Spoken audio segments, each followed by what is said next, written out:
we're counselors and we can help people navigate not only the legal hurdles and obstacles that maybe they may be experiencing as a result of bad things that have happened in the world, but we can also give direction in terms of how to get through that, how to seek assistance, what medical providers to see, what grief counselors to see, and really help navigate at a time when people don't want to be dealing with legal paperwork or dealing with claims or things of that nature. We really can take that burden away and counsel people both on the legal side, but also on what to do next.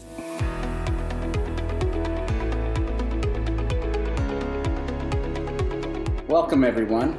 I'm Rene Perra, your host for today's show, a subject matter experts interview with trial attorney Joe Osborne. Today we'll be discussing the importance of the Seventh Amendment, the right to a jury trial for all Americans in certain civil cases, which is part of our Constitution and the Bill of Rights. Today we'll explore Joe's experience as a Florida trial lawyer representing regular folk who, by no fault of their own, have either been severely injured or a victim of a wrongful death. Joe, with the help of the American civil courts, has been able to achieve justice and compensation for families who suffered extreme loss. So I'd like to welcome Joe. Joe, welcome. I know this is it's not the funnest of topics to talk about, but I think it's extremely important. Yeah, thank you, Rene, and I appreciate you having me here. Okay, so let's tell the audience a little bit about Joe Osborne. Joe Osborne is a Florida trial lawyer and consumer justice attorney, graduate from Brown and Ivy League School, received his Juris Doctorate, JD in law, from the University of Florida Law School. Joe has been practicing injury law for nearly 35 years and with 18 years as managing partner of a nationally recognized personal injury firm. And in 2015, he started his own firm. 3 years later, partnered with Greg Francis. And today they are called Osborne and Francis, with 4 law offices in Boca, West Palm Beach, Orlando, and Lakeland, covering the state to help Floridians in need. Joe estimates to have recovered billions of dollars in financial awards for his clients. And what sets Joe apart from other attorneys is the amount of trial experience he's gathered as a licensed and practicing Florida trial injury lawyer. Joe's ability to overcome obstacles, navigate the legal minefield, bring a grievance from a Florida civil justice court, helping thousands of families achieve justice and recover compensation for a loved one severely injured or one who may have died. This has been his life's work, and amongst his greatest quality is his determination and mental toughness to advocate and fight for regular folk who would otherwise suffer greatly without his help. But Joe will be the first to tell you that his greatest accomplishment is being a father of 3 children and a loving husband. So let's start with helping the audience understand the need for the civil justice court system and why it helps everyone, injured and non-injured, and the importance of the Seventh Amendment. So looking forward to your answers today, Joe. Sure, and again, thanks for having me today, Rene. The civil justice system is something that's been part of our Constitution and our country, obviously, for hundreds of years. And the civil justice system in the United States, unlike other countries, is really designed to hold people accountable. Not just people, but corporations and businesses and other entities that ultimately can do things that are wrong, do things that are careless, and ultimately lead to problems, both economic and pain and suffering and injury to individuals who ultimately become the victims of that carelessness. So the civil justice system is designed to be there as a deterrent. In other words, protect everyone from the carelessness and the negligence, and perhaps even the willful conduct that can occur from corporations, businesses, and individuals that can lead to problems for our citizens. So the civil justice system is a big part of the American way. Other countries, you'll see products that get onto the market that are very, very bad, that would never get onto the market in the United States. You'll see injury and damage to people in other countries where there is no accountability and there is no ability for recourse for the people that are injured. But our system here makes it not only fair for people who are injured or who do suffer some non-economic or economic impact, but every day acts as the watchdog, and makes people accountable and think before they do careless things. Because if they do, it's our civil justice system that will make them answer for those actions or inactions. It's there for everyone, and what sets us apart. What do you tell people who are extremely apprehensive about talking with an attorney? Well, a few things. If you've been hurt due to the negligence of someone else, whether it's a corporation, a business, or an individual, you can come see an experienced attorney like me at no cost. And we have a phenomenal system here in the United States called the contingency fee system, which means that if you've been injured by the negligence of someone else, or somebody has wronged you, or you've been in a car accident, or you've taken a bad product, you can seek my legal counsel. We can investigate your case, prosecute your case. And if we don't make a recovery, you owe us nothing.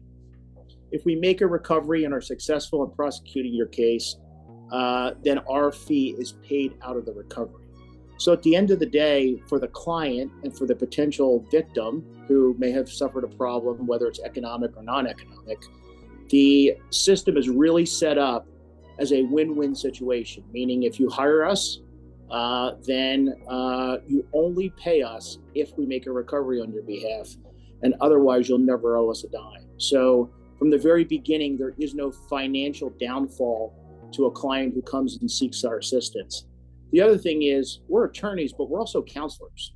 That term counselor is often forgotten. So, in my practice, I can tell you when someone comes in and they either can't work or they've suffered a loss or they're grieving because, something terrible has happened to somebody in the hospital and their family, or they've lost a loved one. We're counselors, and we can help people navigate not only the legal hurdles and obstacles that they may be experiencing as a result of bad things that have happened in the world, but we can also give direction in terms of how to get through that, how to seek assistance, what medical providers to see, what grief counselors to see, and really help navigate at a time when people don't want to be dealing with legal paperwork or dealing with claims or things of that nature. We really can take that burden away and counsel people both on the legal side, but also on what to do next. Having empathy is an important component to what you do. I understand. How do you reassure people who may be frightened of the idea of going into a courtroom? Well, my response to that would simply be, don't be afraid. Given what I just said in terms of our role as both counselor and attorney, for all my clients, we have gotten to the courthouse steps or gotten to trial. They are very, very, very comfortable and prepared for what is about to happen. We obviously pride ourselves, and I pride myself in how prepared we are when we walk into the courtroom when we're ready to try a case. And our clients are the same way. We spend hours and hours and hours with our clients preparing them for it, so that when they walk in there, they know everything to expect. I can tell you that the system itself is extremely courteous and kind to potential victims, meaning the judge, the bailiff, the clerks, everyone in the courtroom setting will treat everybody with the utmost respect and kindness.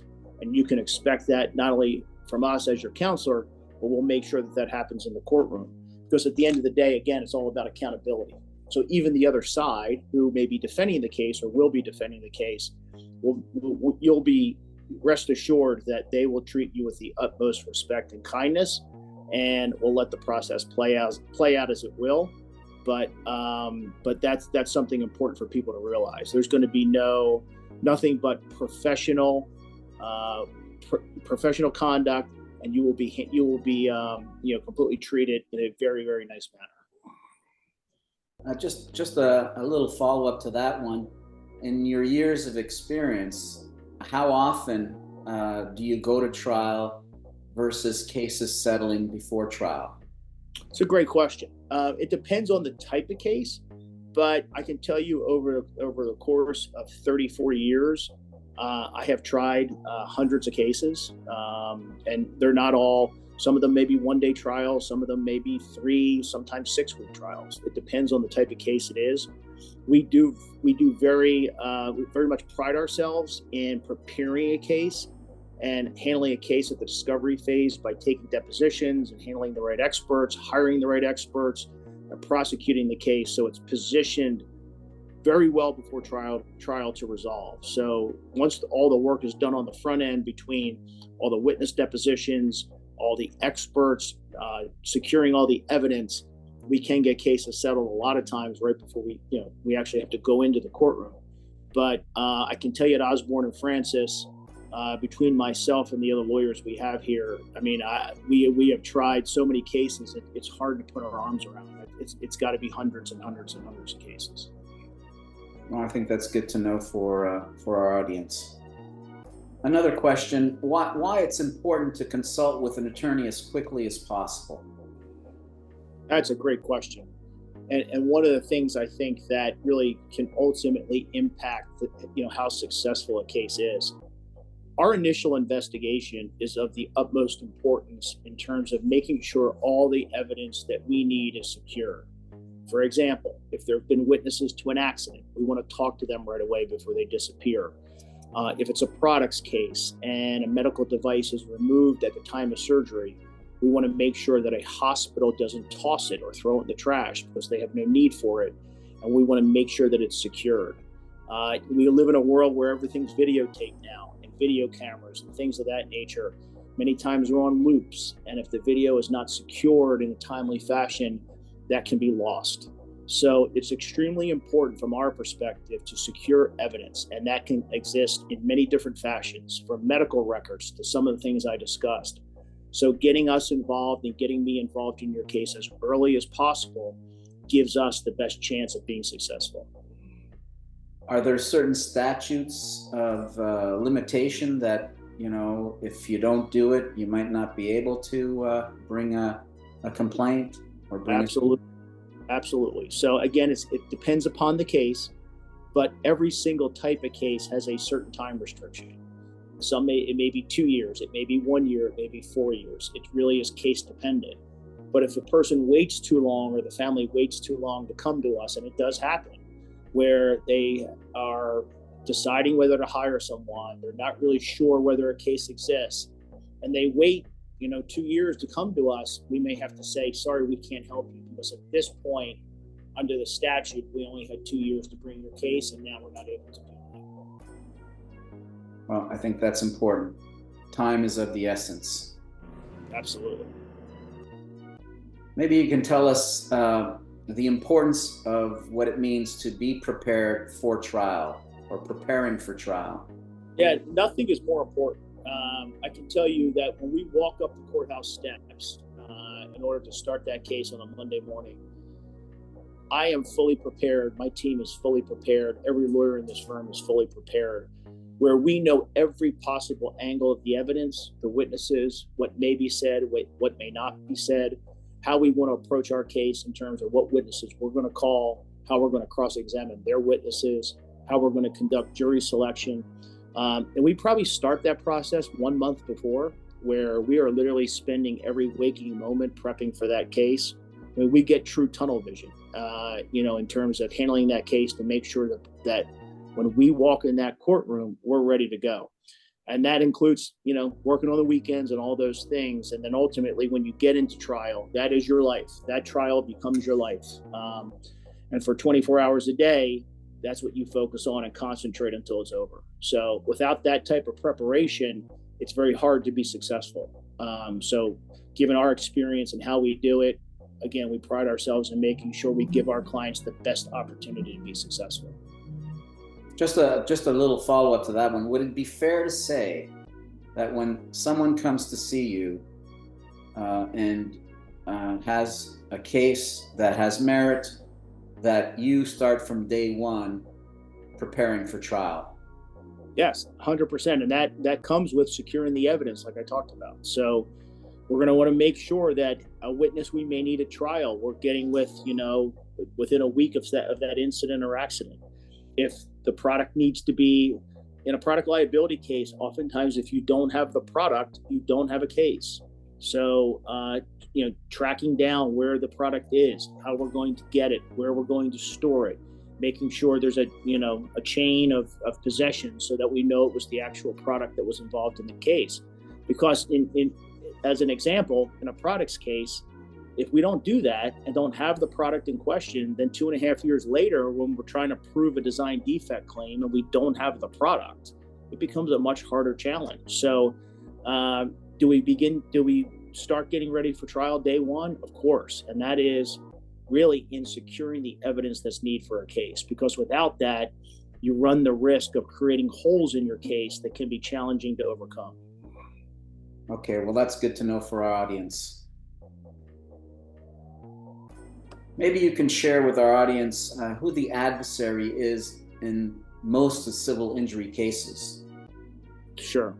The adversary typically, initially will be an adjuster assigned to your case, but ultimately, once a case is filed, it's the law firms that are retained by the insurance companies and the corporations. And we've laced them up against the biggest and most respected defense firms in the United States. And they often send teams of lawyers at cases because of typically unlimited resources and a strong desire to not only defend the reputation of the company or corporation, but to make sure that the client gets nothing. And I can tell you, we recently tried a case where one of the companies sent dozens of lawyers to the trial, literally dozens of lawyers. I kept seeing lawyers coming out of the woodwork in terms of the amount of lawyers that were involved in defending the case. There was 3 of us, and we're used to that. So you really need to make sure that you have an experienced, well-versed lawyer who's not only prepared but versed in trial, because you're going up against a team on the other side. I can tell you, the 3 of us, we banged them over the head, even though there was probably 30 on the other side, and we got a verdict for our client of millions of dollars. Well, I think that should reassure people who are hearing you share about what happens in a trial. Absolutely. Why are people who have legitimate claims, that basically it's evident, never offered fair cash settlements unless they hire an attorney? That's pretty simple. Insurance companies and corporations take advantage of people, and they do it sometimes purposefully, and sometimes they do it in a way where they're just trying to save money. Their job is to save money when claims arise. So regardless of whether you're in a car accident or you're dealing with a big corporation, they just don't roll over and pay you. And they immediately go into, how can we get out of this mess or case for as cheap as we possibly can, and put pennies on the dollar to make sure that A, they're not spending too much money, and B, the headache goes away. So unless you hire a lawyer and you bring in somebody who knows what to do, knows how to secure the evidence, knows how to prosecute the case, knows what to look for, and build the case under the elements of what the case is about, big corporations especially, and insurance companies are not going to pay you, or pay you anything close to the value of what your claim is. As a recent example, we had a client that came to us where the insurance company, it was the insurance company for a corporation, had offered her $10,000 for her case. And she came very close to taking it because of some of the things we talked about today. She was kind of afraid of the process and didn't know what it would cost. And she was referred to me by a friend. And 6 months later, we turned that $10,000 into $650,000. And we were able to resolve the case for her for $650,000. But she came very close to taking the $10,000 because she was unrepresented and because the big corporation insurance company was trying to take advantage of her. Well, she was fortunate to have met you and to have listened to her friend. What do you say to people who believe that most lawsuits are without merit? That's a great question. I really think a lot of that has to do with people having no experience of being wronged, meaning that they don't understand that this process is about accountability and it's about being watchdogs. And even though obviously corporations and individuals make mistakes and screw up, that we're here to prevent that from happening to the best that we can. But that when it does happen, that without us, the United States and products that were being put onto the market and the way people drive and the way that you're taken care of in a hospital, it would be a lot less safe but for this system. And the lawsuits aren't necessarily about having no merit. The lawsuits are about helping people when things have been done to them that are are negligent and result in catastrophic injury in many cases to where their families are devastated. And, we talk to obviously people all the time. We hear it in jury selection. We talk to people in the street. Many, many times people who hold those opinions that lawsuits are without merit and, the system, and there's something wrong with the system, et cetera. It's only because they haven't been part of it.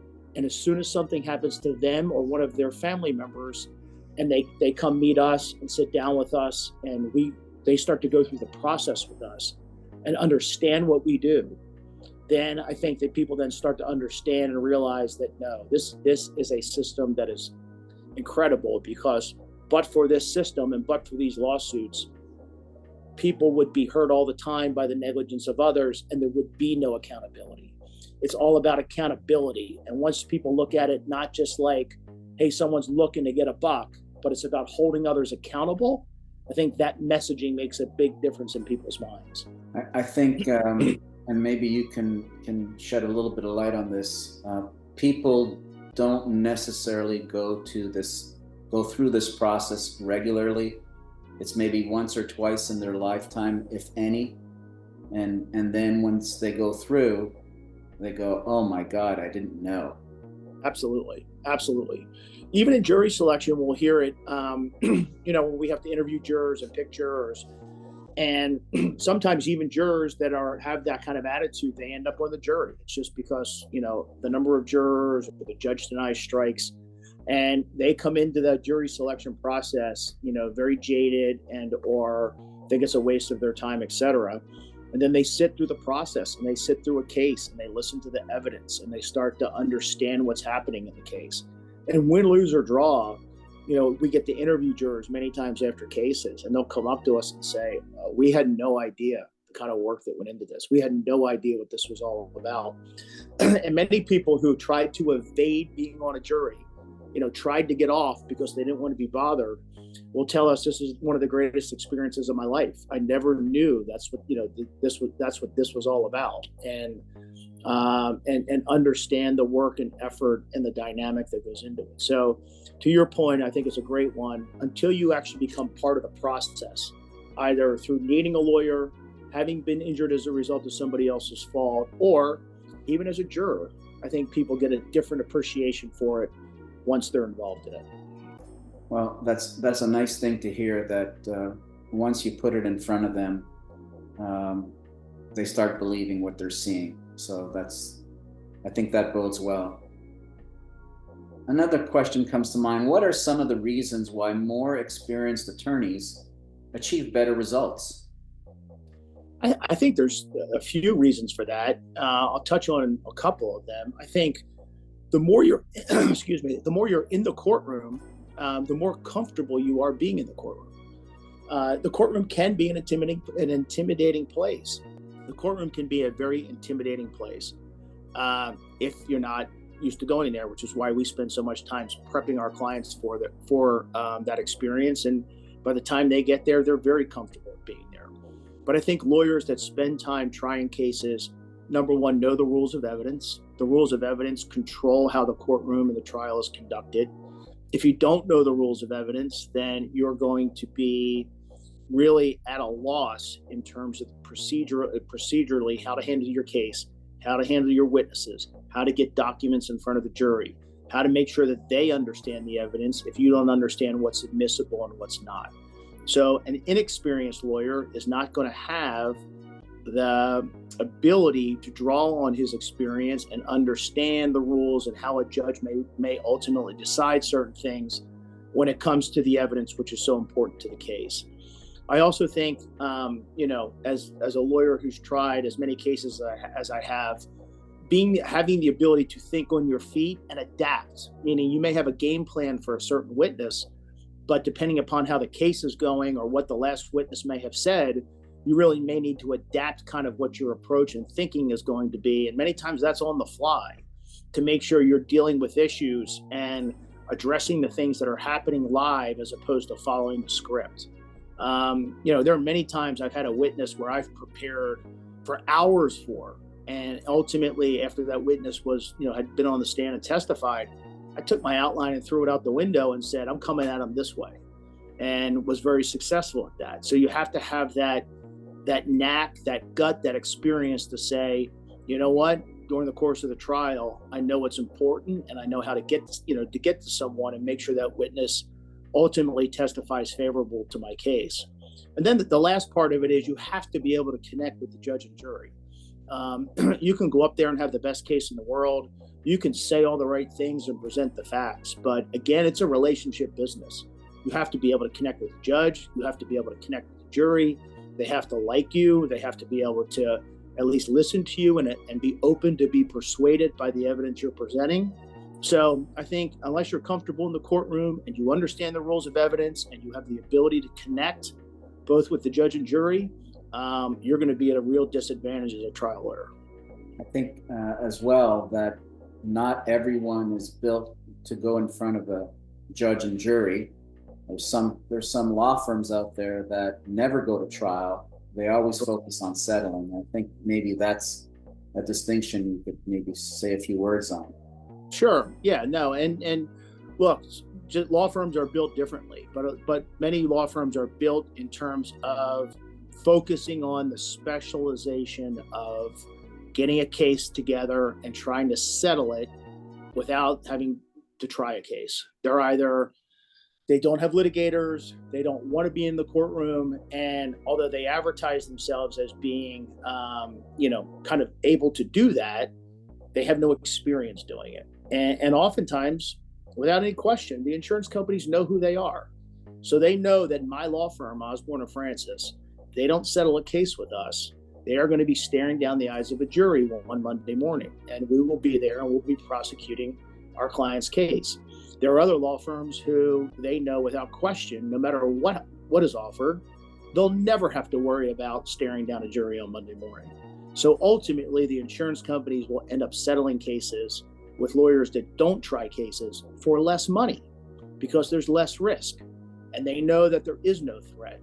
Where with my firm and with me, if they don't pay us what we think the case is worth, we'll go ask the jury what it's worth. And then ultimately, they run the risk of having to pay even more than I'm asking for. And there have been many cases where we were trying to get cases settled for a certain amount, and ultimately juries gave us even more than that. Well, that's good to know. I have just one last question, Joe. Sure. Maybe you could tell us about an interesting trial you've argued before a judge and before a jury in court, and what happened with that client. Sure. I was actually talking about this case the other day. It was an incredible case. It was a medical malpractice case where my client, who was in his 60s, had gone in on a Friday afternoon to get a stress test done as part of a physical. And they always say, don't get medical care and treatment on a Friday. Well, anyway, he had gone in on a Friday afternoon. That probably had nothing to do with it, but just one of those things. But he had gone in and they'd done the stress test. And after the stress test, they told him his heart looked great, everything was wonderful, and sent him home. Well, his son happened to be a paramedic, and he also had a wife. And that following day, which was a Saturday afternoon, my client, the decedent, ultimately was doing work in his yard, and the son came home from being out somewhere, paramedic, and found his dad in the backyard on the verge of death, who had suffered a massive heart attack. Now, picture this. My client, who's a paramedic, now is trying to save his father's life in his own backyard in the house he grew up in. And unfortunately, it was too late. His father died in the backyard and had suffered a massive heart attack, despite having a normal stress test the day before. So we got the case. The family hired us. We investigated the case, and we got all the medical records. And of course, the doctor was claiming that the stress test had been normal, and that there was no EKG printout for the stress test because it was normal, and they only printed out EKGs when they were abnormal. So we fought the case, and we kept digging, and right before trial, we uncovered a printout of the EKG that actually had been printed out by a nurse and apparently had never been shown to a doctor. And when you looked at the EKG, the man was a ticking time bomb. That it was, if someone had looked at the EKG from the stress test, it was clear that he needed to be admitted to the hospital right away, where a cardiac intervention would have saved his life. Instead, they sent him home.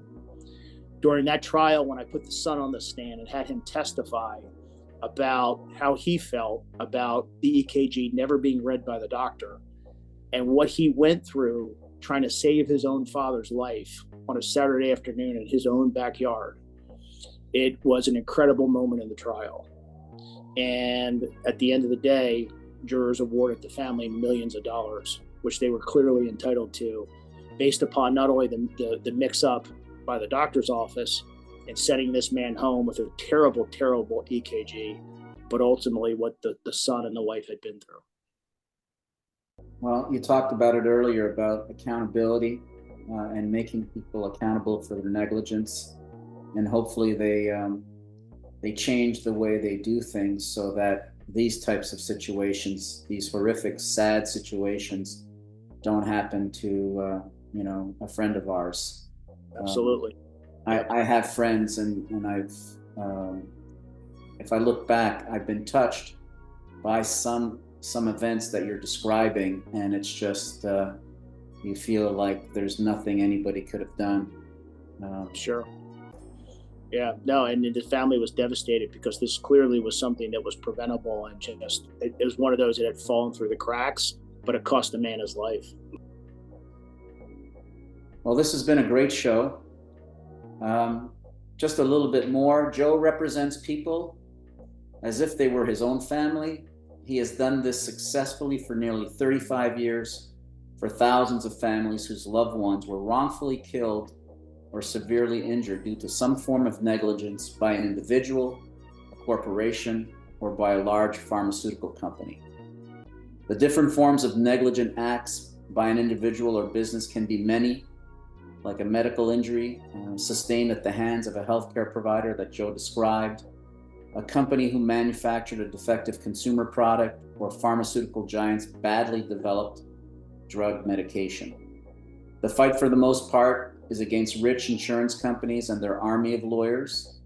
The people he fights for were initially offered very little in the form of a cash settlement for their claims, and in some instances offered nothing at all. Joe's passion and past results, estimated at well over $1 billion for his clients, is what makes today's clients receive the best possible settlement offers to recover compensation for their economic loss, medical expenses, and pain and suffering. To find out more about Joe Osborne, Florida trial lawyer with Osborne and Francis, you can visit his website, www.realtoughLawyers.com, or you can even call Joe directly at 561-301-3292. Thank you, Joe, for sharing your insight and experience with us today. It was, for me, certainly helpful, and I'm sure for our audience as well. Thank you, Rene. Again, I really appreciate you having me, and I really enjoyed it. Come back and visit us. This is going to be one of many installments where Joe helps us understand how the legal system functions and what we should be aware of. If we're better informed, I think we can make better decisions. So until next time. Thank you.